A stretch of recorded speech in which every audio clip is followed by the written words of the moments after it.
జగన్ కు మంత్రి నారాయణ కౌంటర్ ఇచ్చారు.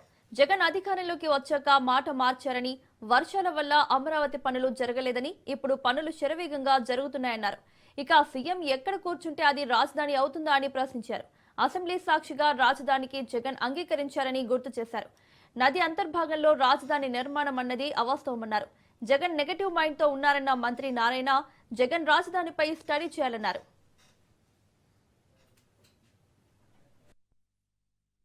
అయితే గత ప్రభుత్వం వచ్చి మూడో ముక్కలు ఆటాడి రాజధాని ఎక్కడనేది లేకుండా చేశారు. అదే నాయకుడు 2014-19లో ప్రతిపక్షంలో ఉన్నప్పుడు జగన్మోహన్ రెడ్డి గారు అమరావతిని ఇక్కడే ఒప్పుకుంటున్నాం, 30,000 ఎకరాల్లో కావాలని అసెంబ్లీ సాక్షిగా అసెంబ్లీలో చేయెత్తారు. అసెంబ్లీలో చేయని వ్యక్తి ప్రభుత్వం మారంగానే మాట మార్చి రాజధాని మూడు ముక్కలని ఎక్కడా లేకుండా చేశారు. దాని మీద అనేక కేసులు వేయటం, కోర్టులు, నానా ఇష్యూస్ జరిగి రైతు సోదరులు దాదాపు 5 సంవత్సరాలు నానా ఇబ్బందులు పడ్డారు. మళ్ళీ ఈ ప్రభుత్వం రాగానే అమరావతి క్యాపిటల్ సిటీ టేకప్ చేస్తామని గౌరవనీయ ముఖ్యమంత్రి గారు ఎన్డీఏ కూటమిలో తరఫున చెప్పటం, ప్రభుత్వం రంగానే దాన్ని టేకప్ చేయమని చెప్పటం, దాన్ని వెంటనే టేకప్ చేయటం.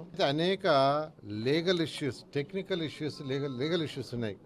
అనేక దగ్గరలో 5 సంవత్సరాల్లో వాళ్ళు కట్టిన బిల్డింగ్స్ కానీ, రోడ్స్ కానీ ప్రొటెక్షన్ లేక థెఫ్ట్లు జరిగినాయి.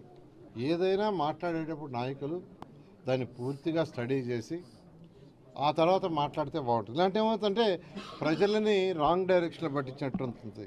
బహుశా నిన్న ల్యాండ్ పూలింగ్ స్టార్ట్ చేసాము. ఒక విలేజ్లో వాళ్ళు 21% ల్యాండ్ ఇచ్చారు. వాళ్ళ దగ్గర 1900 ఎకరాలు ఉంటే 400 ఎకరాల ల్యాండ్స్ ఒకేసారి అరగంటలో ఇచ్చారు. వీళ్ళు ముందుకు వెళ్ళిపోతున్నారు, ఇంకా ఆగదని బ్రేక్ వేయాలని ప్రయత్నిస్తున్నారు. మీరు ఎన్ని ప్రయత్నాలు చేసినా అమరావతి రాజధాని ఆగదు. రాబోయే 1.5 year లోపల ఈ ట్రంక్ రోడ్స్ అన్నీ కంప్లీట్ చేస్తాం.